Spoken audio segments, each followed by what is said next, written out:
Bismillahirrahmanirrahim. Assalamualaikum warahmatullahi wabarakatuh. Apa kabar teman-teman sekalian? Mata kuliah komunikasi bisnis. Ya. Baik, pada pertemuan kali ini kita akan mulai membahas tentang media-media yang digunakan dalam komunikasi bisnis. Kalau beberapa pertemuan yang lalu kita sudah membahas tentang penggunaan IT ya dalam komunikasi bisnis. Nah, kalau yang kemarin itu kita bahas lebih kepada bagaimana pemanfaatan IT khususnya terkait dengan penyebaran informasi keluar dari perusahaan ya, pemanfaatan website seperti itu. Nah, sekarang kita lebih rinci ya, lebih masuk ke dalam terkait dengan pemanfaatan medianya. Oke, baik, kita mulai ya dari PPT yang ada ini.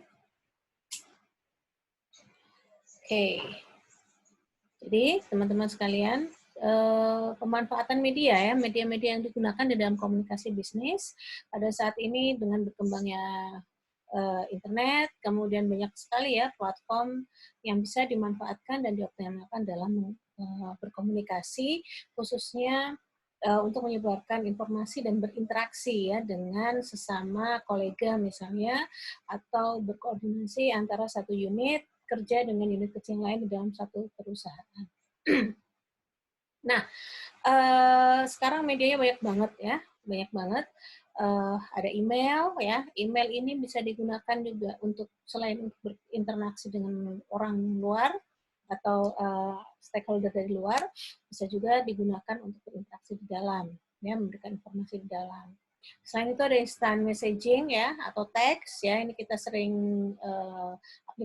aplikasi instant messaging itu seperti apa ya, WhatsApp, kemudian ada Telegram gitu ya, kemudian bisa juga kita menggunakan DM yang muncul di dalam sosmed kita. Kemudian pemanfaatan podcast dan wiki ya, ini pendekatan baru juga yang tampaknya mulai digemari juga oleh generasi milenial seperti itu ya.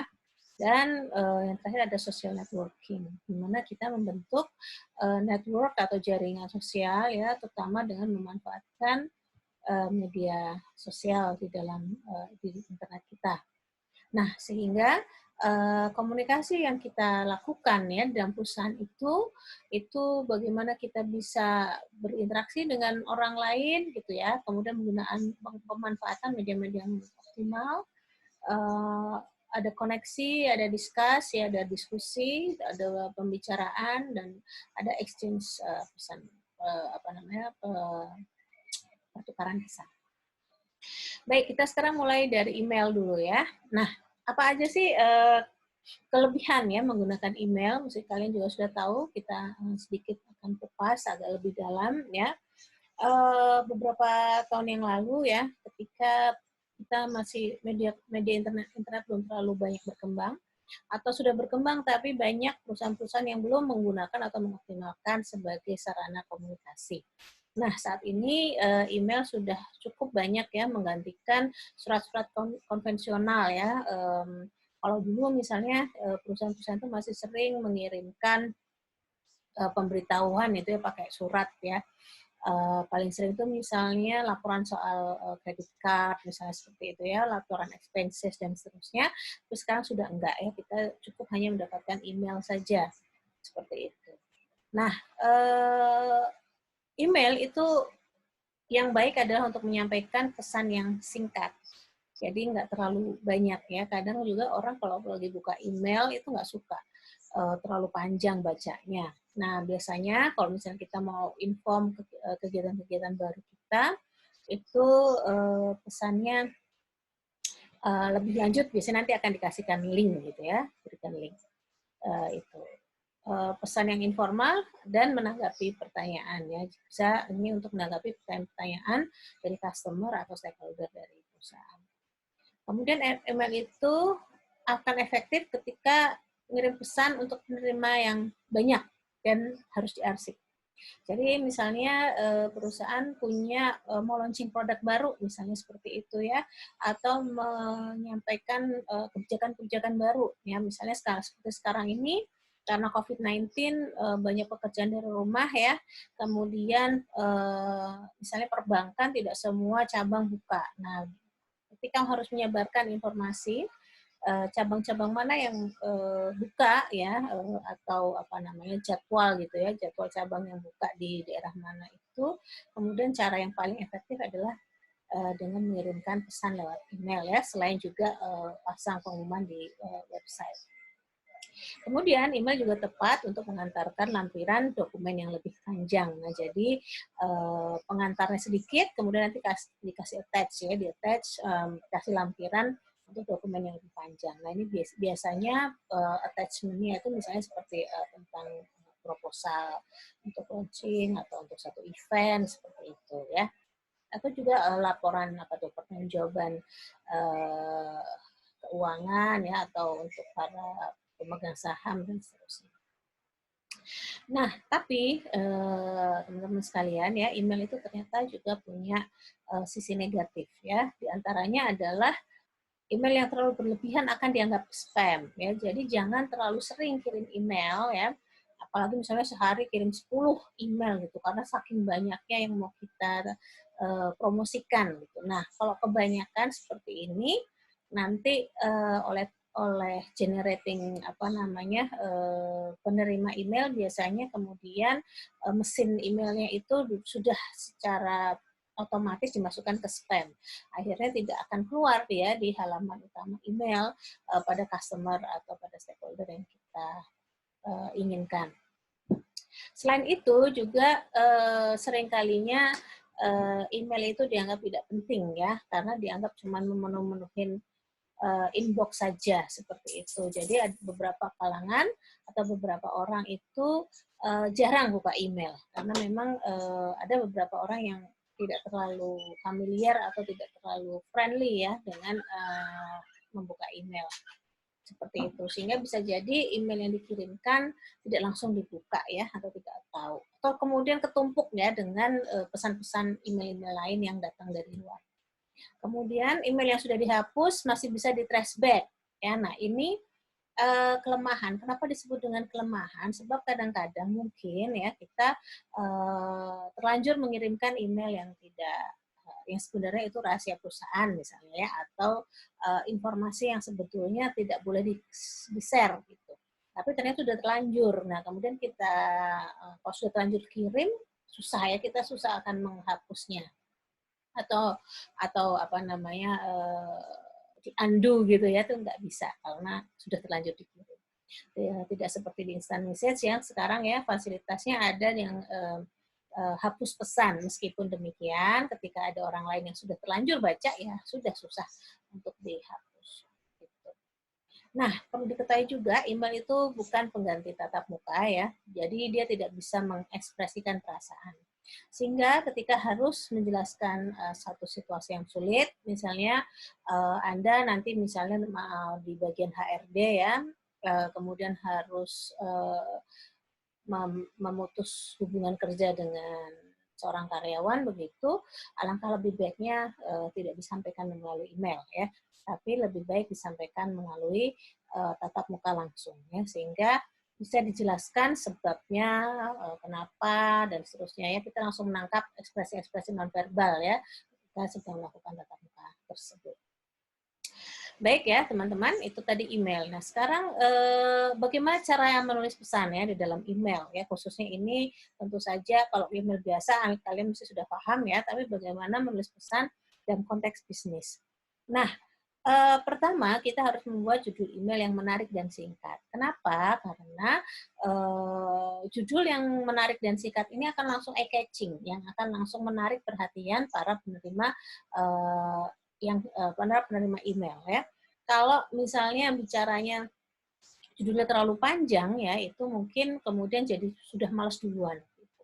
Atau tidak terlalu eye-catching ya, tidak terlalu menarik untuk dibuka lebih lanjut. Orang tidak curious ya, karena seperti kalian tahu kan kalau buka halaman email pertama kali itu pasti munculnya hanya pengirim dan judul email ya. Oleh sebab itu pesan pertama di dalam judul email itu harus menarik Ya, ini juga akan menarik perhatian penerima ketika mereka pertama kali buka inbox-nya, ya, inbox dari emailnya.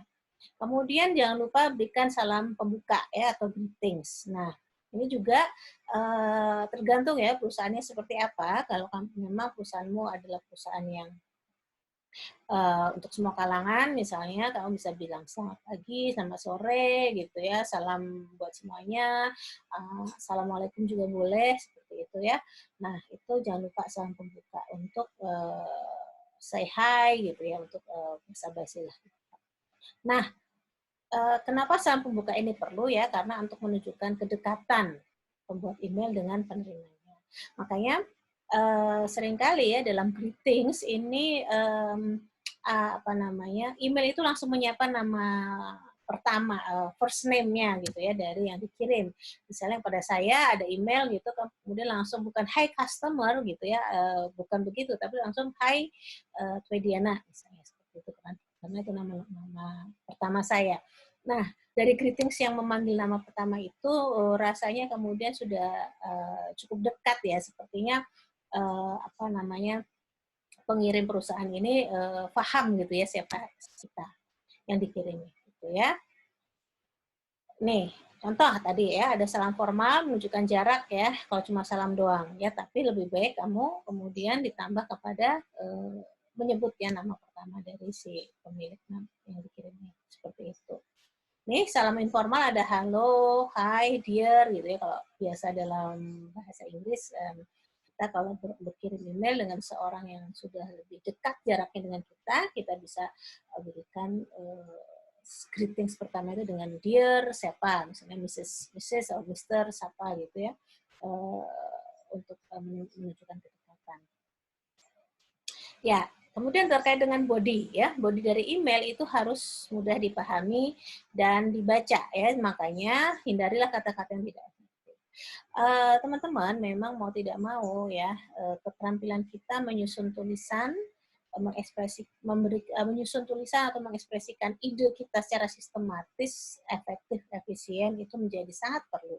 Makanya pelajaran bahasa Indonesia itu mestinya menjadi pelajaran yang tidak boleh dilewati begitu saja seperti itu ya, karena itu akan sangat membantu kita ketika kita membuat pesan dari apapun ya bentuk pesan. Nah, nanti insya Allah minggu depan kita akan mulai membahas tentang bagaimana kita membuat pesan bisnis ya seperti itu. Nah, jangan lupa kemudian membuat kalimat penutup yang efektif.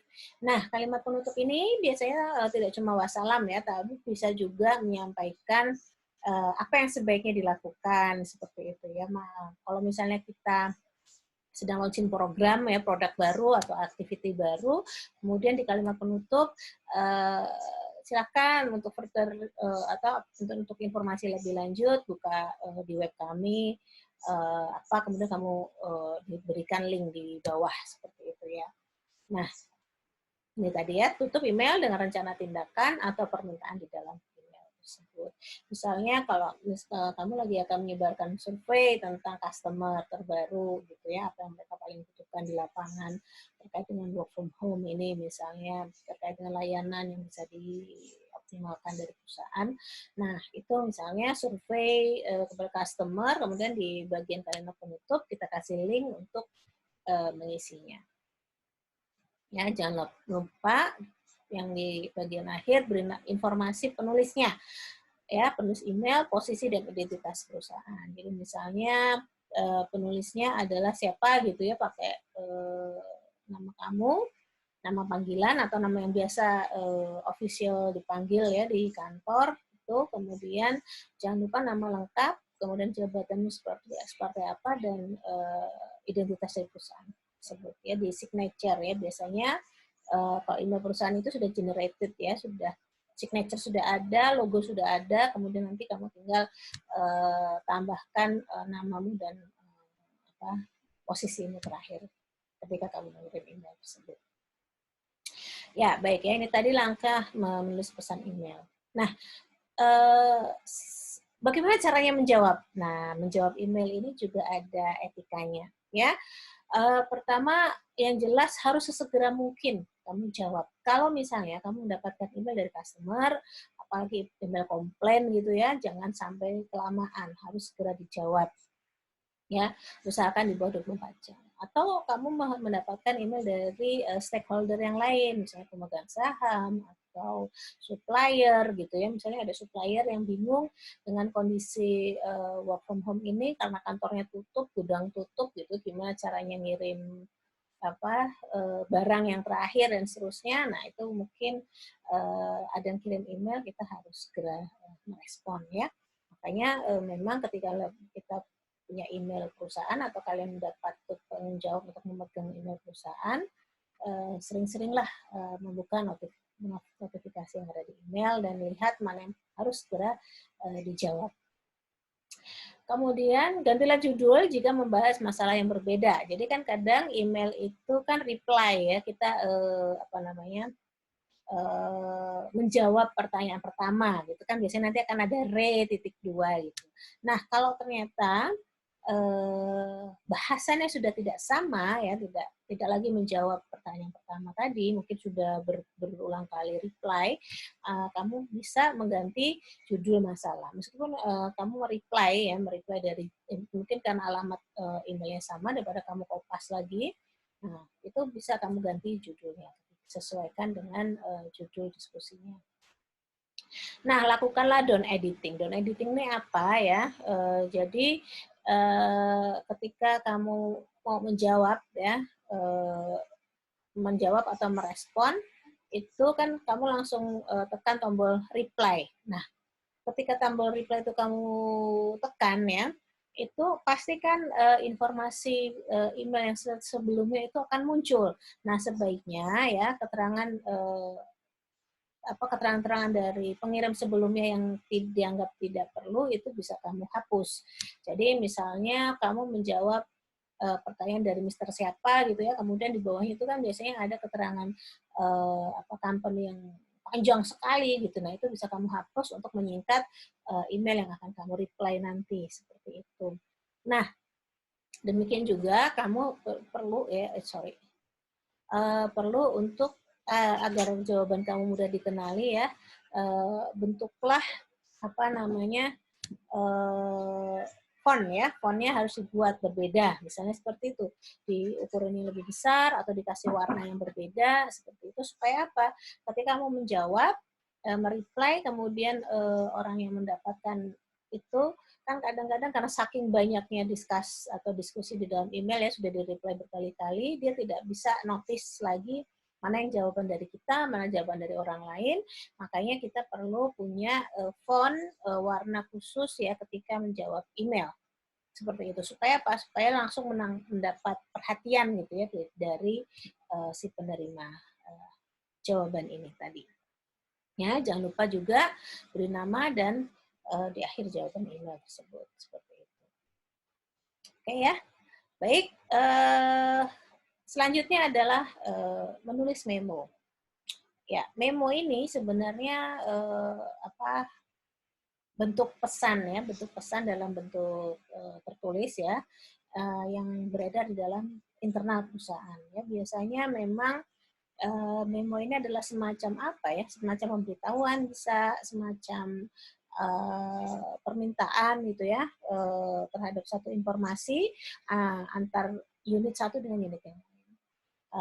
Contohnya misalnya kalau yang terjadi di kampus ya, di UNY, karena kita sekarang lagi COVID-19, pembatasan interaksi ya dengan mahasiswa, dengan dosen, dengan pendik misalnya, kemudian ada memo dari wakil rektor bagian sumber daya untuk membuat piket, jadwal piket karyawan yang masuk, karyawan dan dosen yang masuk, misalnya seperti itu. Nah, pemberitahuan ini akan lebih efektif ketika disampaikan menggunakan memo ya. Jadi memo itu ada surat yang disampaikan dari satu unit kerja kepada unit kerja yang lain. Nah, ini kita lihat ya. Memang akan efektif digunakan jika pesan terlalu banyak ya, ini kurang. Pesan terlalu banyak untuk disampaikan di dalam email ya. Mungkin karena banyak berlembar-lembar gitu, orang yang baca email tadi kan salah satu sarannya ya kalau nulis email itu jangan terlalu panjang ya, sehingga karena pesannya panjang bisa kita tulis di dalam bentuk memo dan kita print, kemudian kita bagi hard copy ya kepada unit-unit kerja yang lain.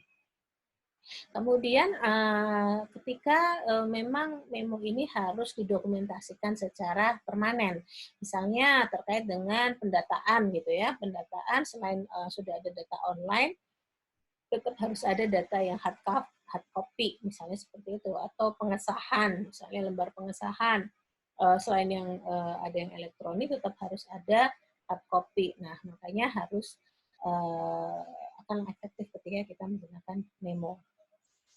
Diperlukan untuk formalitas ya. Ini misalnya kalian nanti kalau sudah mau lulus gitu ya, harus mengurus beberapa surat atau syarat ujian pendadaran. Nah, itu juga kalian bisa melihat bagaimana memo ini diperlukan. Nah, yang terakhir juga diperlukan ketika informasi kepada karyawan yang tidak punya akses email. Jadi teman-teman sekalian ya, meskipun sekarang sudah maju ya teknologinya, tapi bisa jadi tidak semua karyawan melek dengan teknologi email ya, atau tadi orang kebiasaan membuka emailnya itu belum terbentuk ya, atau memang sudah lewat, sudah ada instant messaging gitu ya, sehingga merasa tidak perlu buka email, sehingga informasi tetap perlu disampaikan melalui memo. Nah, ini contoh draft aja ya memo ya. Memo itu biasanya sudah ada template-nya ya di Word ya, di MS Office sudah banyak, sehingga kita bisa tinggal download kemudian kita sesuaikan. Kalau kita lihat ya di sini ada logo, kemudian kepadanya siapa, kepadanya siapa itu adalah siapa yang akan kita beri, kemudian dari siapanya adalah orang yang menerbitkan memo tersebut, tanggalnya dan temanya. Setelah itu isinya apa yang ada di dalam itu ya. Ya, selanjutnya adalah instant messaging atau pesan instan ya. Beberapa kelebihan kita, apa sih pesan instan itu ya, sekarang yang paling sering kita gunakan adalah WhatsApp misalnya ya, yang sekarang sudah sangat efektif sekali. Hampir kita punya banyak grup ya di WhatsApp. Kalau di kantor misalnya kita punya beberapa grup kantor ya WhatsApp khusus subunit, WhatsApp koordinasi dengan atasan, WhatsApp grup apa lagi gitu ya. Nah, itu. Nah, makanya itu disebut dengan instant messaging ya. Bisa juga pakai ini Telegram ya, dan seterusnya. Nah, keuntungannya itu kita bisa bertukar pesan dalam real time ya. Kalau dengan email tadi kan terhambat ya.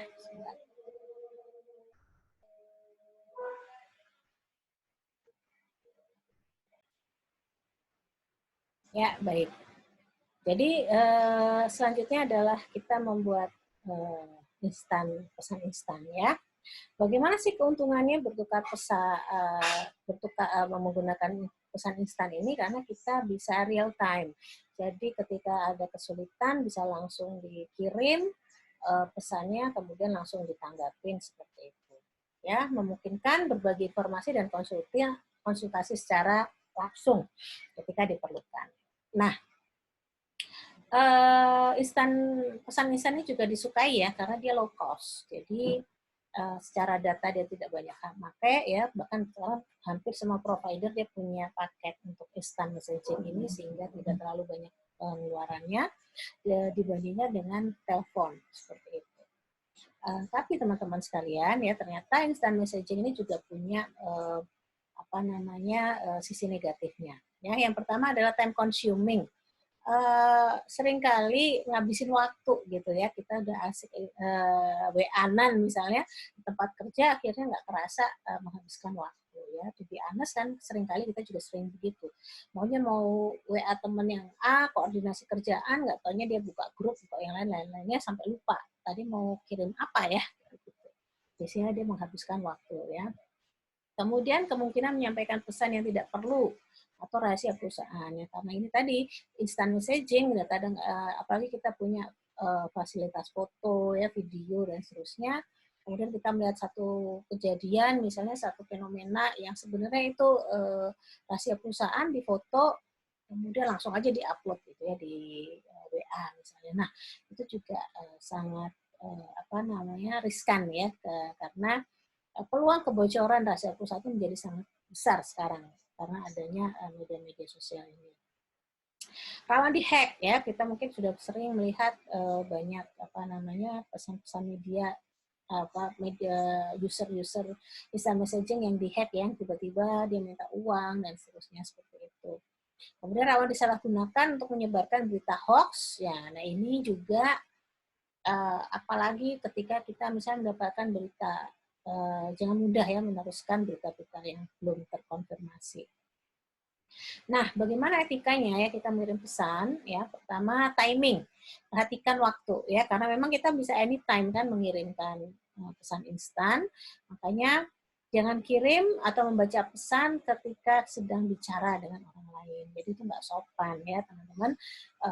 Lagi ngomong, lawan ngomong kita di dunia nyata itu sedang bicara, tapi kita asik ya buka WA misalnya seperti itu. Kemudian ketika memperkenalkan diri ya pertama kali ketika pertama kali kalian mengirim pesan pada orang yang belum pernah punya nomor kalian, ya tolong etika yang memperkenalkan diri, siapa kamu, dari unit mana, perusahaan apa, misalnya seperti itu. Kemudian jangan lupa cek ulang ya.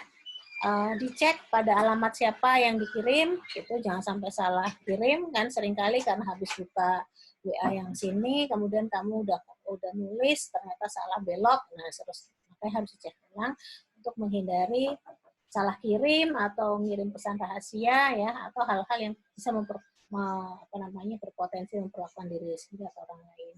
Nah ini hati-hati ya, nanti kita jadi gibah lagi ya gitu.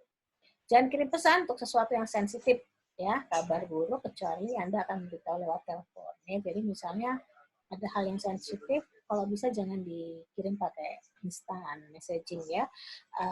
Perlu kalian ketahui sekarang bahwa pesan WA itu di screenshot itu sudah bisa menjadi barang bukti ya, untuk dalam konteks kasus hukum. Jadi hati-hati ya ketika kamu akan mengirim pesan dalam instant messaging. Kalau bisa mungkin kamu minta telepon aja sehingga komunikasinya juga bisa langsung. Nah, jangan mengharap jawaban segera nih, khususnya buat kalian yang instant messaging pada orang-orang yang lebih senior ya, yang lebih sibuk misalnya. Ya, yang terakhir, yang berikutnya adalah social networking for business ya. Nah, penggunaan sosmed ya, sosial media ini memang akhir-akhir ini tidak bisa dipungkiri ya, kita tidak bisa meninggalkan penggunaan media sosial di dalam bisnis kita. Gitu ya. Ini pemanfaatan medsos seperti Facebook, Twitter, dan Instagram ya memungkinkan perusahaan untuk menjalin hubungan dengan customer dan staff perusahaan ya, untuk membagi berita tentang pilihan atau bertukar ide. Jadi memang di era yang serba terbuka ini ya, termasuk medsos, mau tidak mau perusahaan juga harus bisa ikutan seperti itu. Ada lagi LinkedIn ya. Nah, ini minggu depan ya saya akan meminta kalian membuat akun yang sudah punya, tolong diperbaiki, dibuat sebaik mungkin, semenarik mungkin gitu ya, untuk profesional ya, dan sarana untuk merekrut calon karyawan. Nah, sekarang memang perekrutan karyawan itu sudah banyak bergeser ya dengan melalui cara yang online. Tidak lagi melalui model-model yang konvensional seperti itu. Nah, sosmed itu sekarang dalam lingkungan hyper connected itu sudah sangat eksis ya. Oleh sebab itu makanya perusahaan tidak lagi bisa tidak terhindarkan ya untuk selalu mempunyai saluran akun sosmed di dalam media sosial. Banyak keuntungan sebenarnya ketika melakukan sosmed ya. Pertama dalam searching ya, kita akan mudah dicari. Kalau ada orang yang ingin tahu hal-hal apa yang perlu dicari ya tentang perusahaan kita ya, kita bisa dengan mudah langsung share ya. Kalau zaman dulu kan susah banget ya, harus cari informasinya kemana seperti itu. Keuntungan berikutnya adalah meningkatkan engagement dengan stakeholder. Jadi bisa langsung komen, bisa langsung diskusi, misalnya ya kalau misalnya customer apa namanya ada komplain gitu ya, bisa langsung kita tindak lanjuti. Ya, bisa sharing aktivitas, kita bisa selalu update ya kegiatan-kegiatan, aktivitas-aktivitas kita dan seterusnya. Seperti itu. Nah, kita lihat ya sedikit tentang apa namanya data ya pengguna sosmed di Indonesia. Ya, dari populasi sekarang populasi masyarakat Indonesia sekarang 272,1 juta manusia. Itu yang urban ada 55% ya, artinya mereka yang tinggal di daerah urban itu biasanya mereka punya akses kepada internet ya, baik itu bisa lewat wifi atau mobile data. Nah, kalau kita lihat ternyata mobile phone connection ya, orang-orang yang punya mobile phone itu ada 338,2 million. Artinya yang terkoneksi dengan mobile phone itu melebihi populasi 124. Artinya satu orang bisa mempunyai tidak cuma punya satu mobile phone ya, tapi dia bisa punya 2, punya 3 seperti itu ya, sehingga jumlahnya melebihi dari populasi orang Indonesia sendiri.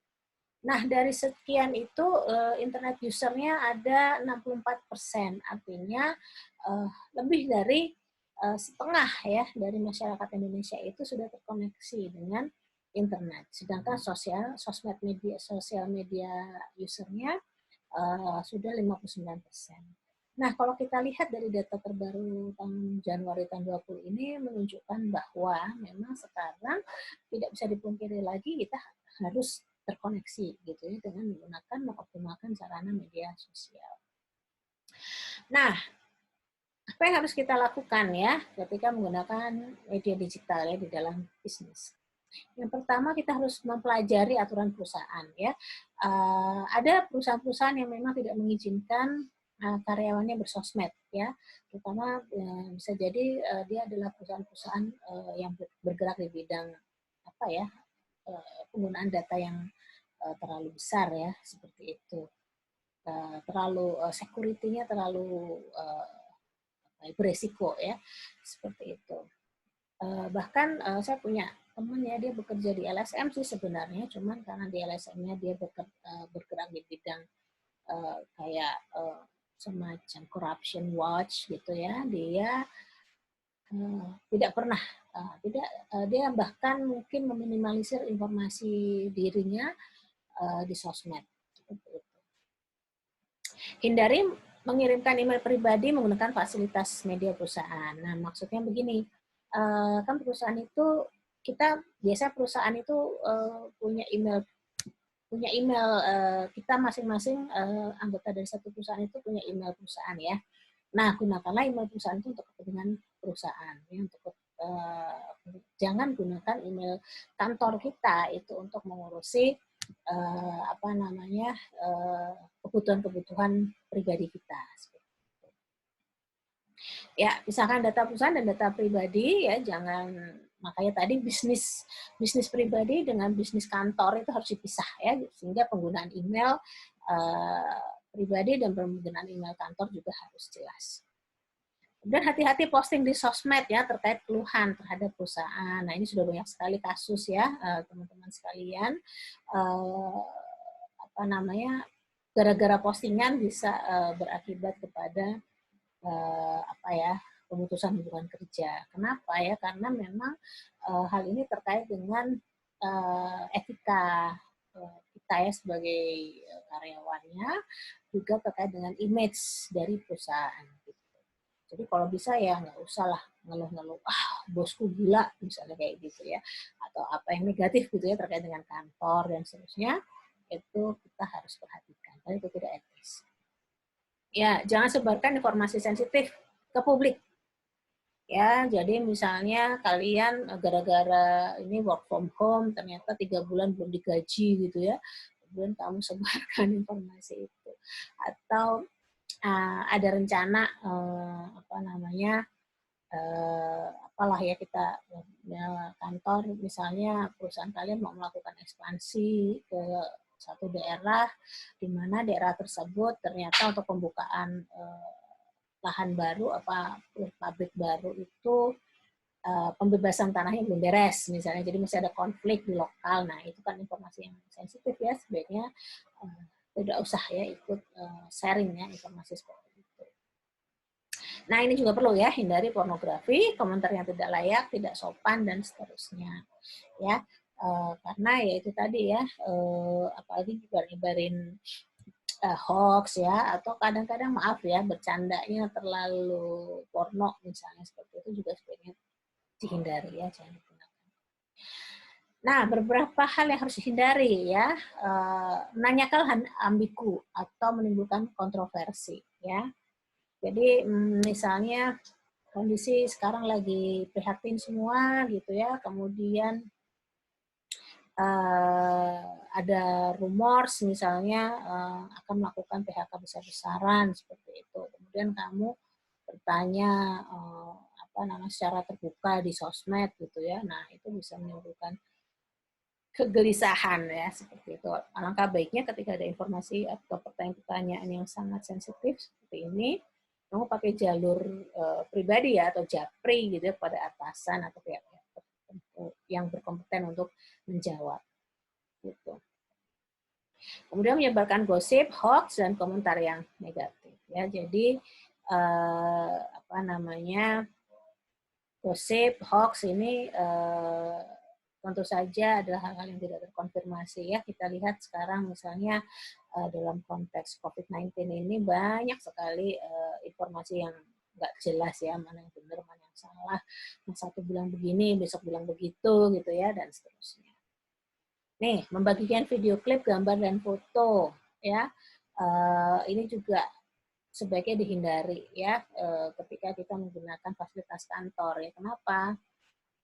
Karena itu ngabisin data, ngabisin pulsa orang gitu ya. Misalnya kamu di grup apa namanya, di instant messenger-nya kantor gitu, kamu upload video dan seterusnya, tolong diperhatikan kalau itu nggak terlalu penting ya, sebaiknya nggak usah di-share seperti itu. Mengunduh software gratis pada komputer kantor. Nah ini juga nanti kalau kalian berada di kantor, ada fasilitas di kantor, tolong untuk tidak jadi software-software itu biasanya dalam satu kantor itu sudah sudah tersentral seperti itu ya, sehingga tidak kalian sebaiknya jangan mengunduh software-software ini karena bisa jadi kadang-kadang itu virus ya. Ya, menyimpan lagu, film, nonton film streaming ya, pakai komputer kantor itu juga nggak etis. Baik teman-teman, saya rasa cukup ya untuk materi hari ini. Nah, sekarang ada tugas ya. Tugas kalian adalah karena tadi kita belum membahas tentang podcast dan wikis ya, penggunaan podcast dan wikis.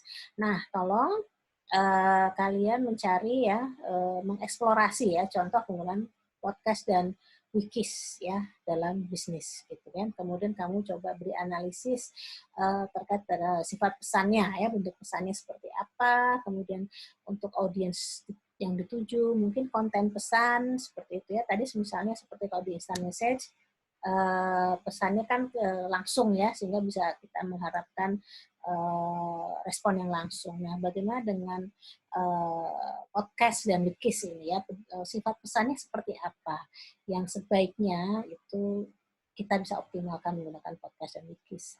Kemudian yang kedua sarana pendukung ya, yang harus ada. Gitu. Apakah harus ada hardware, misalnya minimal harus punya komputer dengan spek ini, misalnya seperti itu ya, atau harus punya software aplikasi apa yang dia harus ada. Demikian juga kemampuan SDM-nya ya, spek SDM-nya siapa nih yang bisa memanfaatkan podcast dan yang bisa memproduksi ya pesan-pesan di podcast dan wikis. Kemudian terakhir keuntungan dan keterbatasan masing-masing dari media tersebut. Ya. Baik, nanti LKS-nya akan saya siapkan ya. Silahkan nanti kalian akan unduh di halaman e-learning di Kombis kita. Kemudian silahkan. Baik, demikian kuliah saya pada hari ini. Terima kasih atas perhatiannya. Stay safe, keep health ya. Sampai ketemu lagi. Assalamualaikum warahmatullahi wabarakatuh.